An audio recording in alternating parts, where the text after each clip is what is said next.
A gente está fechando hoje o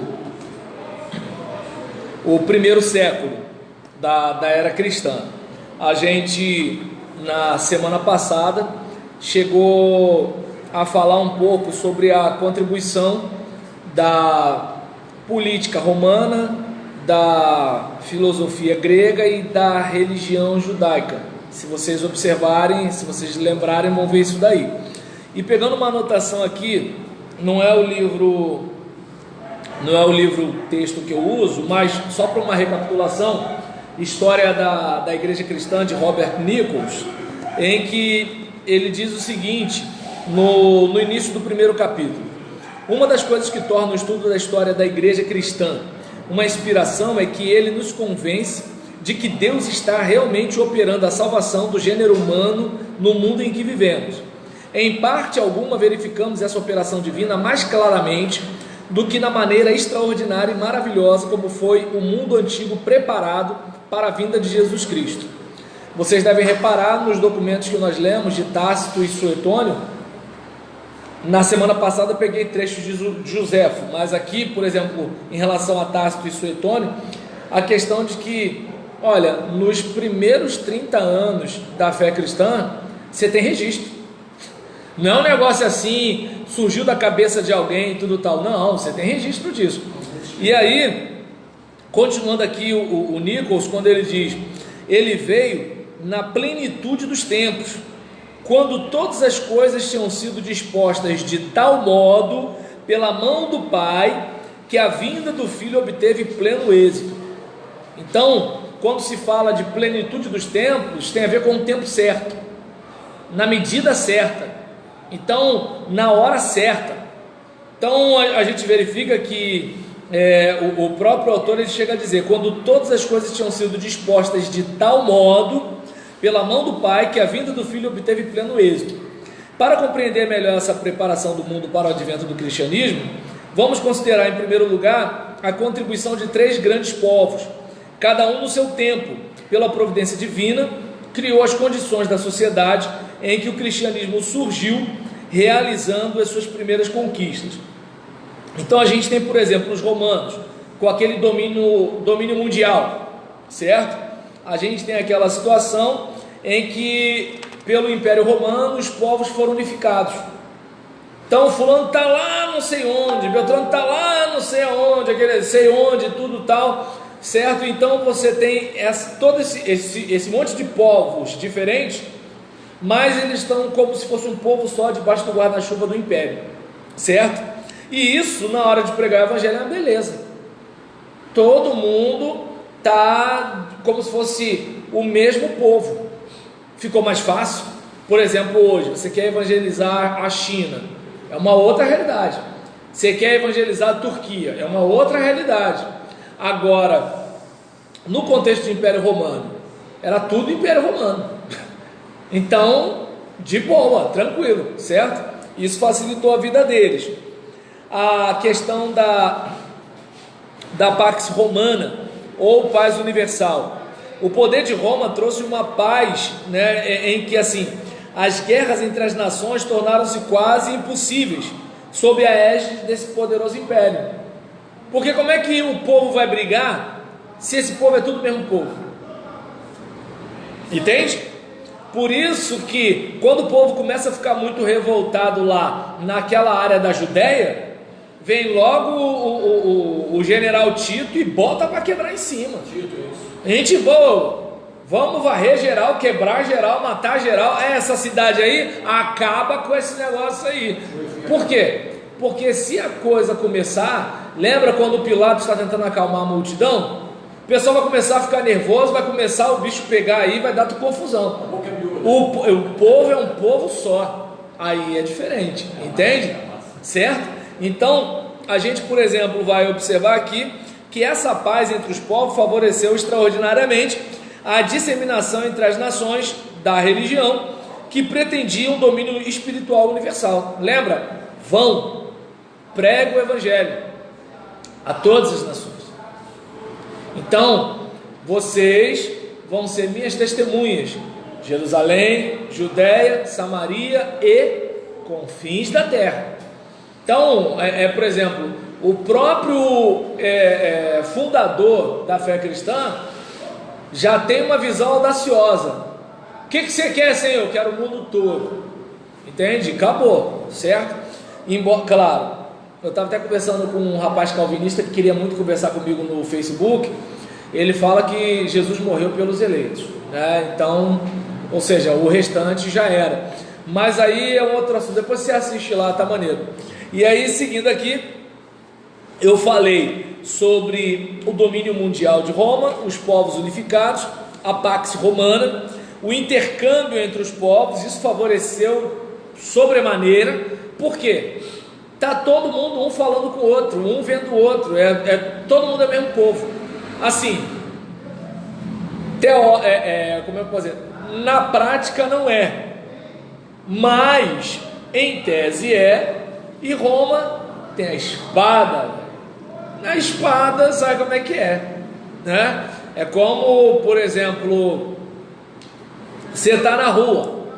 Aí eu lembro, estava debaixo do viaduto da Pavuna e um camarada foi pagar sugestão para um cara. E é interessante, né? Porque assim, o cara, ele era mais alto e mais forte que o Renato, e estava querendo bater boca com um cara que era mais baixo, mais magro que o Sérgio.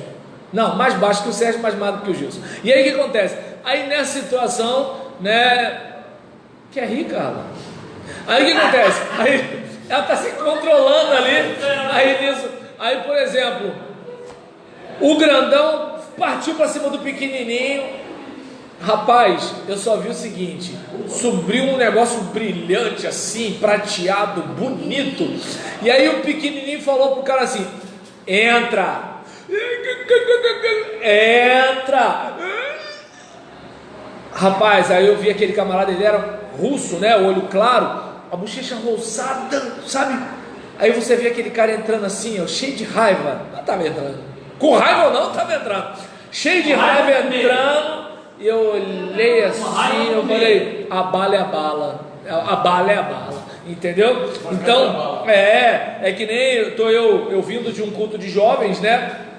E eu tô vindo de um culto de juventude, tô vindo com algumas pessoas da minha igreja, da outra igreja que eu era. E aí eu falei com uma irmã: Graça, vambora. Não, o Roberto vem me buscar, marido dela. Graça, vambora. Não, o Roberto vem me buscar.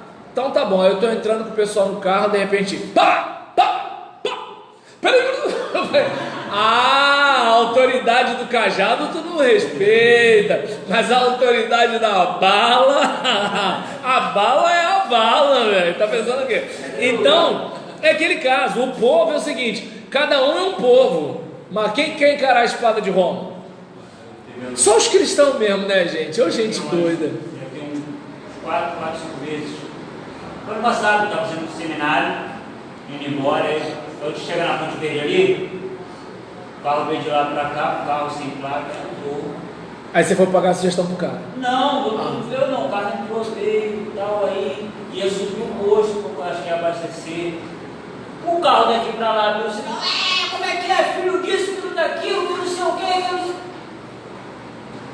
O cara desceu do carro, eu falei: deu calor. Com barra de ferro ou sem barra de ferro? Escureceu até hoje. Eu vim andando, eu tô olhando. Porque tudo agora é barra de ferro, né? Daqui a pouco o cara bateu no carro,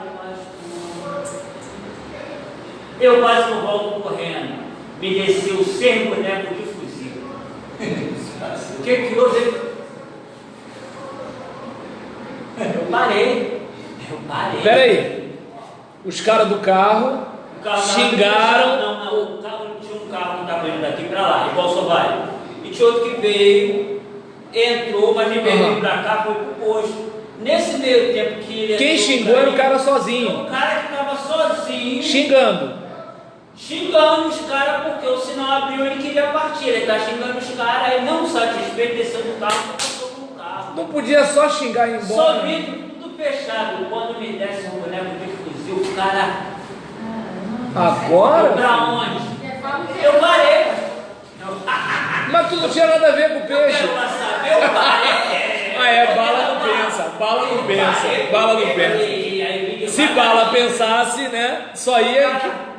Daqui a pouco, não sei de onde é que surgiu uma mulher gritando: ai, pelo amor de Deus, pelo amor de Deus.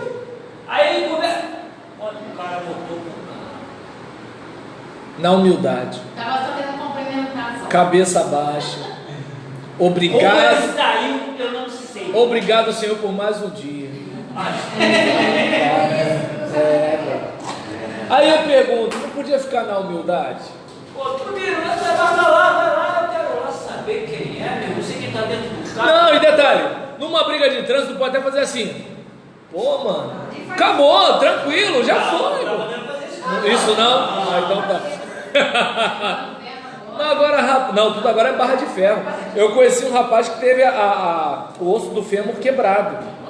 Foi discutir, porque não sei como, mas tinha uma barra de ferro dentro do carro. Negócio de tapa, paranauê, capoeira, não, barra de ferro, só nas pernas, acabou.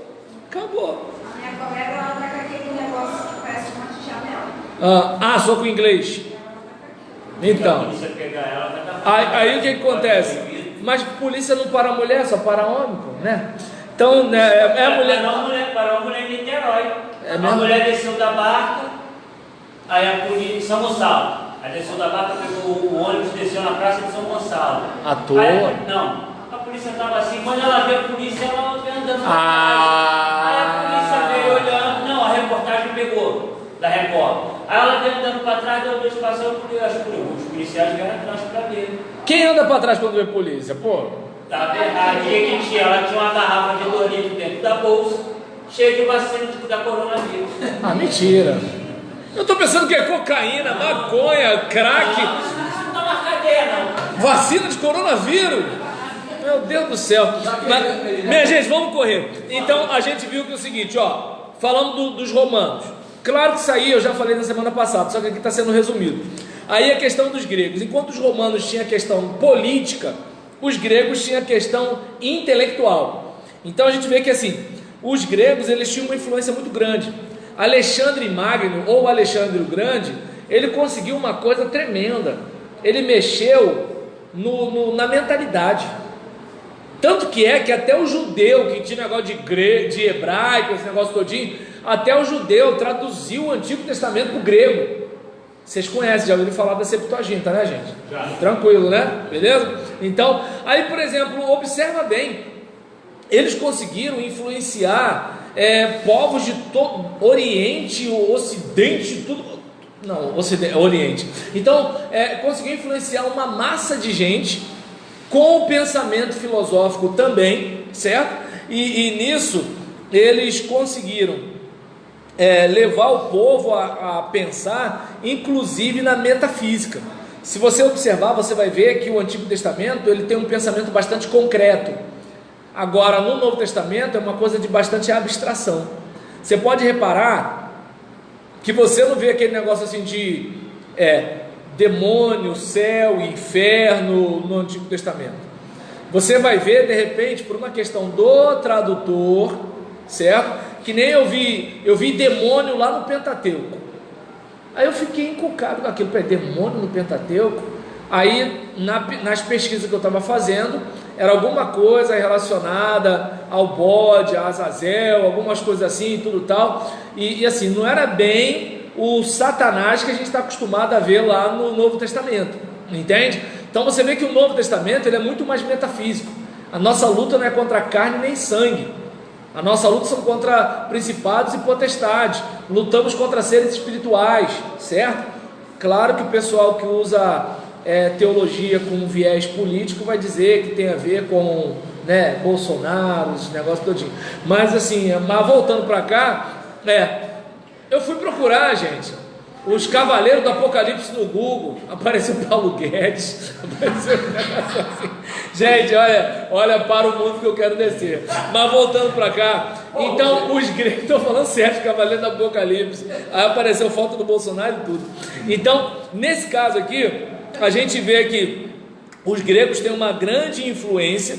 Os filósofos gregos, o pensamento mítico vai começando a ser reduzido para a entrada do pensamento filosófico.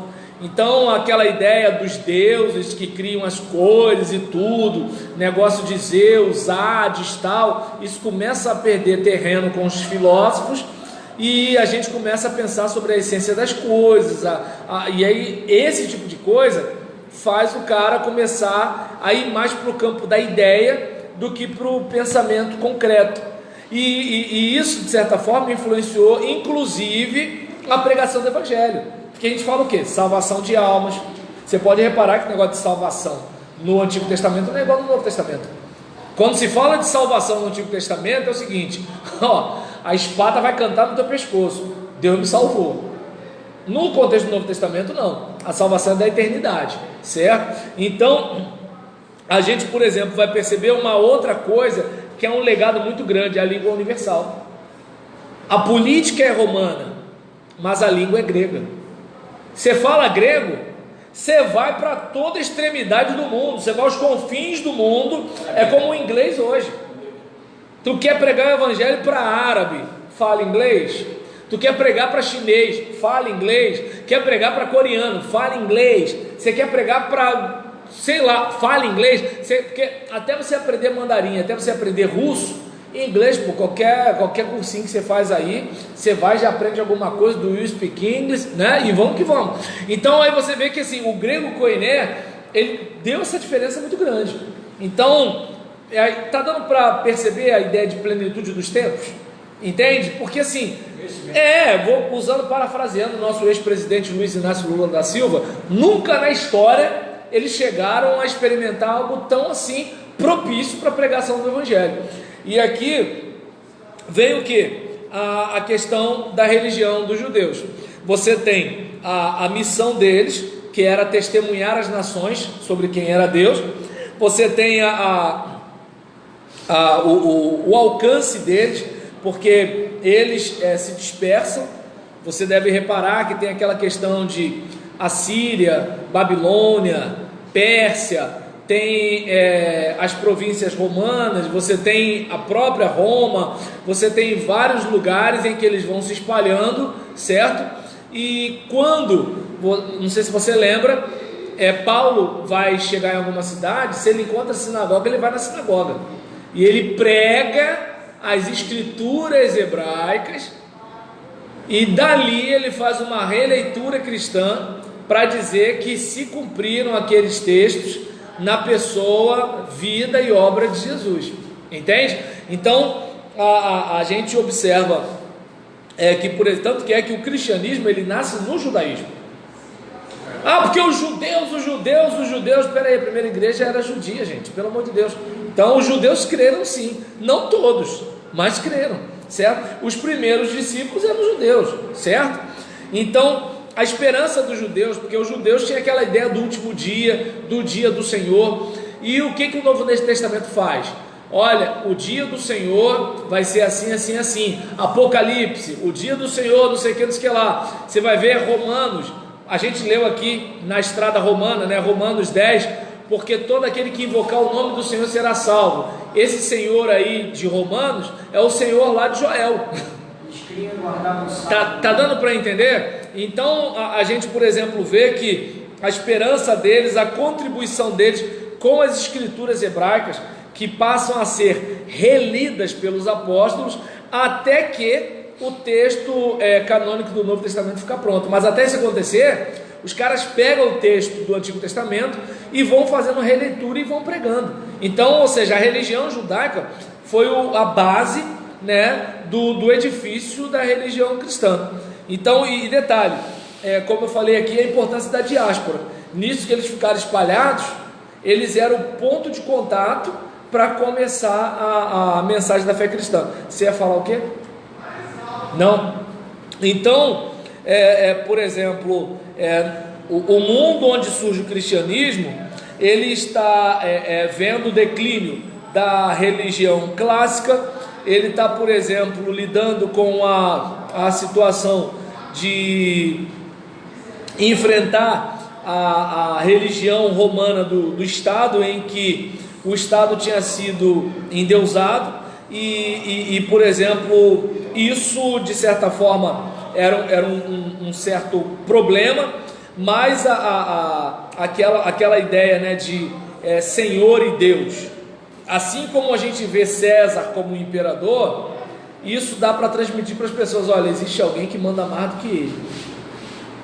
Toda língua confessará que Jesus Cristo é o Senhor, o soberano, certo? Então, a gente tem naquele momento ali as religiões de mistério, e no caso do Evangelho, não tem essa coisa toda não, rapaz.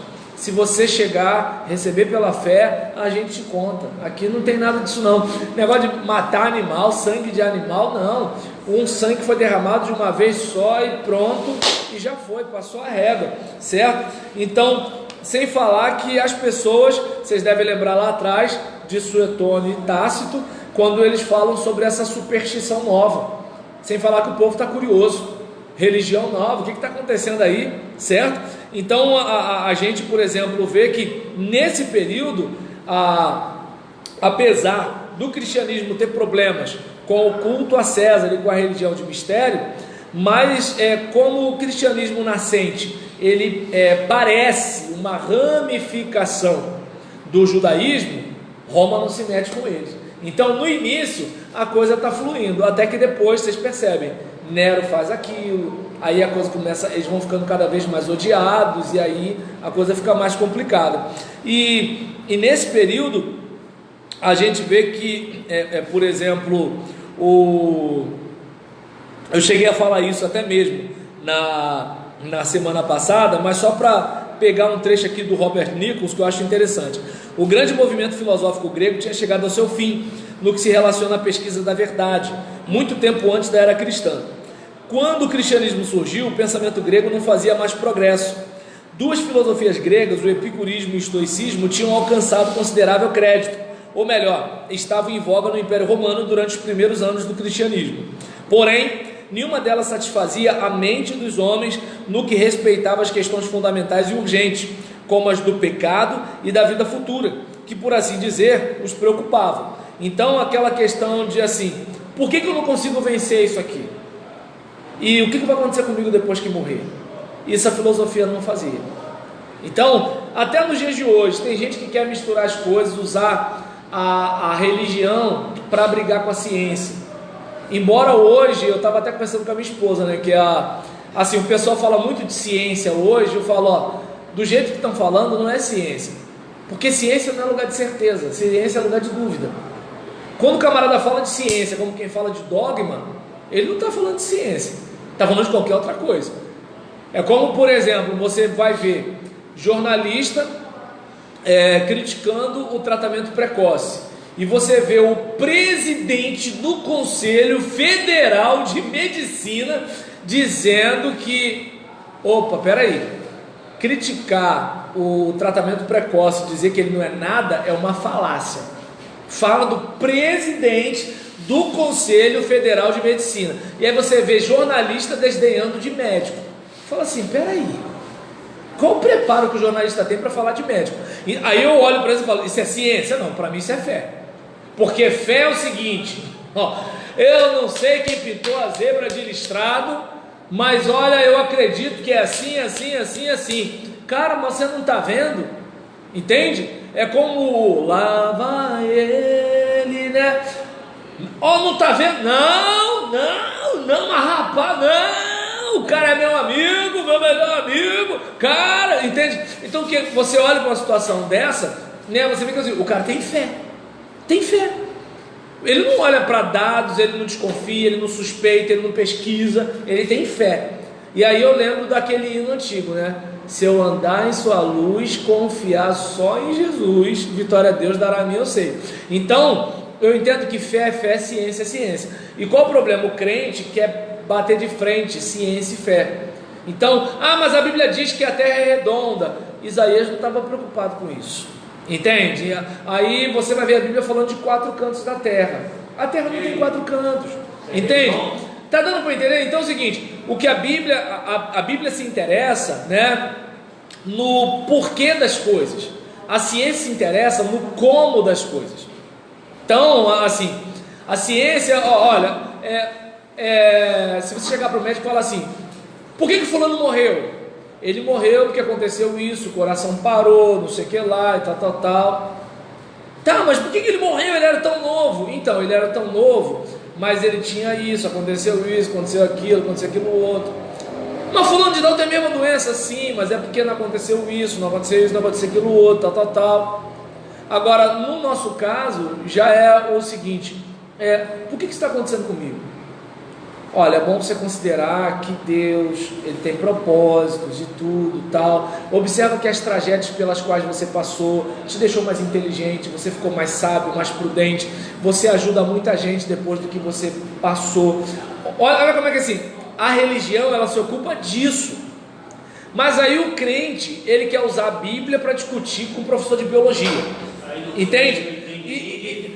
Tá dando para entender? Então a gente olha e verifica que é o seguinte, nesse contexto aqui, observem bem, né? O pessoal estava em crise. Por que a vida da gente é desse jeito? E o que vai acontecer quando a gente morrer? E aí nisso, aí a fé cristã vem, certo? Então, ambas essas filosofias eram falhas como método de vida. O epicurismo era muito superficial e interesseiro e egoísta. O estoicismo, não obstante seus nobres ensinos de moral, exerceram ampla influência, era muito falho no que respeitava a simpatia humana. Entre os homens de raciocínio profundo havia um forte sentimento de insatisfação, um desejo ardente de encontrar soluções para os problemas cruciais da vida. Por ocasião da morte de sua filha, Plínio, o moço, escreveu a um amigo: dá-me algum alívio, algum conforto que seja grande e forte, tal que eu nunca tenha ouvido ou lido, porque tudo que tem chegado ao meu conhecimento e de que posso me lembrar, não me ajuda, pois minha tristeza é por demais profunda para ser removida pelo que sei. Então tem aquele momento, parafraseando o Léo Jaime, né, embora o problema é outro, os livros na estante já não tem mais tanta importância. Tem aquele momento que tá bom, você sabe um monte de coisa, e daí? Tá legal, você tem dinheiro, e daí? Ah, você é jovem, e daí? Você tem tudo que você quer, e daí? Seu casamento é perfeito, e daí? É aquele momento que é o seguinte: caramba, a minha vida não tem graça. E aí você vai, conversa com o seu jardineiro lá da sua mansão, e o jardineiro da sua mansão está contando por que a vida dele é tão transbordante. Com filho com síndrome de Down, entende? Com mulher acamada, com pai morando na casa dele, entende? E assim, mas como é que pode ser com a vida cheia de problema, tá desse jeito, eu tô aqui, tô assim, tudo tal. E aí o cara vai dar um sorriso e fala assim: é Jesus. Pô, cara, conta pra mim, que você tá tomando, cara? Que barato é esse? Vou te contar, né? Jesus é a dose mais forte dentro de mim, né? Só crente raiz lembra desses negócios. Então, a gente, por exemplo, observa aqui, né, que inclusive, né, as condições morais, né, elas também estavam de um jeito que, assim, por exemplo, a gente observa que os vícios da sociedade, os escândalos citados pelos biógrafos da aristocracia, as classes mais altas, né, cada vez mais envolvidas na promiscuidade, os homens com espírito perturbado, insatisfeito, as religiões, assim, tinham pouca influência sobre a vida, e o nível moral baixo, possivelmente isso também traz doença, a gente sabe disso, certo? Então, não havia nada que pudesse melhorar a situação, até que o cristianismo começou a exercer influência, e a sociedade acabou experimentando, né, esse impacto, quando ela estava tendendo para um declínio moral. E isso, por exemplo, fez com que as pessoas pudessem, peraí, nesse mundo entenebrecido, sem esperança e corrompido, então os primeiros missionários trouxeram a tal da boa notícia, certo? E exatamente, por isso boas novas, nova de notícia, certo? É o que eu costumo dizer para as pessoas. Vou pegar só 10 minutinhos de vocês, tá, gente? Hoje é por um bom motivo, né?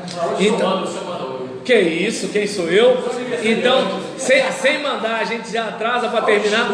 Então, por exemplo, a gente vai observar, que nem eu falei outro dia, né, na minha igreja. Gente, você gosta de falar da vida dos outros? Fala da vida de Jesus. Porque você vai falar da vida de Jesus, vai surtir efeito na vida dos outros. entende? Conta tudo da vida dele, fuça a vida dele e fala para os outros, porque você vai transformar alguém. Agora, por exemplo, você falou da vida do fulano, você não mudou a vida do fulano porque você não conversou com ele, você só falou dele. E você não mudou a vida do Beltrano, porque em vez do Beltrano se consertar, ele está junto contigo tomando conta da vida do outro. Agora, se você fala da vida de Jesus, a pessoa fala assim: pô, como é que eu posso mudar? Olha, teve a história de uma mulher, 12 anos, passando por aquele problema de saúde, mas ela não desistiu, ela estava firme na fé, aquele negócio todinho e tudo tal, ela determinou no seu coração e pá, aconteceu isso, teve uma outra situação, um cego que largou a capa, foi para cima e tudo tal, e assim por diante. Então, imagina o impacto disso numa sociedade em que assim, eu sei o que é para fazer de certo, mas não tenho força. Aí vem um missionáriozinho e fala assim: recebe aí, entendeu? Então, e fechando, né, dando uma pincelada no primeiro século, a gente vê que assim, esse trabalho, como é que começa esse trabalho? Jesus com 12, dentre os 12 um traíra, certo? E aí ele funda a sua igreja, e ela, por exemplo, começa com seu efeito ali em Pentecostes, lembra? Ficar em Jerusalém, até que do alto sejam revestidos de poder, e vem aquela primeira missão dos judeus, eles começam a pregar, até que assim, ninguém escuta Atos 1:8, então é obrigado a atender Atos 8:1, certo? Quando a igreja não faz Atos 1:8, vai ter que fazer Atos 8:1, não tem para correr, não tem para onde correr. E aí nisso eles começam a perseguição, pelo contrário, faz a igreja se espalhar. Em vez da coisa fazer a obra morrer, faz a obra, lembra, se o grão de trigo não morrer, ele não vai nascer de novo, não vai gerar vida. E nesse contexto aqui, o pessoal sai, começa a se espalhar, e aí o povo é conhecido como os pequenos cristos. Nessa situação, o cristianismo já ganha um status de religião universal. Separai-me, Barnabé e Saulo, para a obra que eu os tenho chamado, Atos 13, e vamos começar, vai para cá, vai para lá, vai para não sei onde, até que a gente chega no primeiro século, e nesse primeiro século a gente tem um grupo de crentes na sua comunidade cristã, com amor fraternal, com zelo, pureza moral, prazer e confiança. Lembra da dona, que o pessoal achava que ela estava sempre de luto, porque ela não curtia a vida como as outras pessoas, né? Eu estou brincando, lembrando aqui de uma brincadeira, que assim, eu não sou daqueles, porque tem marido que meio que anula a mulher, né? Se ela não for do jeito que ele quer, né, ele tem um troço. E aí nisso, eu estava brincando outro dia, já tem mais ou menos uns 10 anos isso. E aí eu estava pregando, dizendo o seguinte: não, porque tinha, não sei se vocês lembram, alguns anos atrás, tinha aquele blazer que era sem manga. Vocês lembram disso? Hoje em dia não tem nem mais isso, né? E aí nisso, o que aconteceu? Eu falei assim: Gisele botou um negócio daquele, né? Opa, chegou a ficar com alguma ou não? Professor, muito grande para mim, tem que ser P. Até pequena? Tem P da gola polo e tem P da branca. Tem sim, tem P da gola polo e P da branca. Olha ali rapidinho, eu te dou um bonde, viu? Aí nesse caso, em relação para você que está assistindo, desculpa, é que eu estou vendendo a camiseta, o diácono, gente boa, e a diaconisa é gente boa. Então, me chama no zap. Voltando para cá, em relação a esse caso, aí eu falei: não, porque Gisele foi botar, né, um blazer daquele. Eu falei: não, vai ficar botando o braço de fora. Aí uma irmã terminou o culto: pastor, a Gi é nova, já que ela é nova tem que mostrar. Eu falei: quando ficar velha é só eu que vou ver, agora que é nova todo mundo. Não foi isso que eu disse, foi isso que você disse. Você não... Não, a Gisele não, minha esposa não tem Facebook não, mas ela assiste no meu. Aí, exatamente, não, até aviso, cuidado que tu pode mandar mensagem para mim de madrugada e falar com a minha mulher no teu olho. Então, tá falando para quem, pastor? Eu só estou falando, entende? Aí nesse caso, e possivelmente eu não vou dar corda, se der corda não sou eu não, hein? Então nesse caso aí em relação a isso, não, eu tenho medo de produzir prova, mas ela vai que para pescar. Então nesse caso aqui, em relação a isso, né? Assim, a esperança na vinda do Senhor, as perseguições que eles passam, né? A gente falou a questão de Nero, né? A partir do governo dele, a questão, né? De todo esse trabalho que eles tinham, a preocupação com a adoração, a ceia, o domingo, a questão do credo, a luta com os judaizantes, o gnosticismo nascente, a organização das igrejas, né? A gente vê a questão da instituição de bispos e diáconos, porque antes era só apóstolo, né? Lembra? Apóstolo, profeta, evangelista, pastor e mestre. E aí o que acontece? Agora a gente começa a ter bispo e diácono, porque bispo e diácono é uma coisa mais organizacional. Pastor, né, profeta é uma coisa mais carismática. Ou seja, você quando é pastor, é aquela questão de assim, Deus ele deu um dom para você cuidar das pessoas. Na questão de bispo, você foi designado, separado, preparado para liderar uma congregação supervisionando. Não sei se dá para perceber a diferença. Às vezes o camarada ele pode ser até um bom bispo, mas ele pode assim não ter uma preocupação de cuidado. Ou, se tratando do nosso contexto, inclusive de igreja pequena, o teu papel deveria ser o quê? Orar pelo povo, orar com o povo, mergulhar na palavra e trazer alimento sólido. Mas se você é de uma igreja pequena e tem que trabalhar fora, então você vai pastorear na hora de folga, certo? E você tem sua família, é um ponto. Se você é de uma igreja grande, em vez de você ter tempo, o pessoal vai assim, já que a gente paga, aí o que vai acontecer? Era melhor estar trabalhando fora, porque ele vai passar boa parte do dia vendo o quê? Papel, documento, obra, advogado, não sei o que lá, e o tempo que sobrar, texto. Por quê? Porque o povo vai cobrar visita, ele tem que estar em tudo quanto é culto, ele tem que ir no culto e ação de graça do pulo da irmã Fefe, né, que ficou curado, né, de lepra. Então o que acontece? Nessa brincadeira, e se não for, porque tem casa que se tu não for, então tem gente que se tu não visitar, a tua vida segue, mas tem gente, então, por exemplo, ainda mais aqueles que acham que dízimo como é que esqueci agora, ações, né? O cara acha que ele é acionista majoritário. Então nessa brincadeira, por exemplo, o bispo ele pode fazer um trabalho excelente e não está fazendo cuidado. E às vezes o cara ele é ótimo no cuidado, porque ele deu prioridade ao cuidado, mas a gestão fica prejudicada. E tem um outro que fica no equilibrista, né? Tocando flauta. Vê isso aqui, vê aquilo ali, vê aquilo lá, e o povo fazendo o quê? Reclamando. Por que, miserável, que está reclamando? É você que não está ajudando. Se tu fizesse a sua parte, o pastor não teria que trabalhar por você.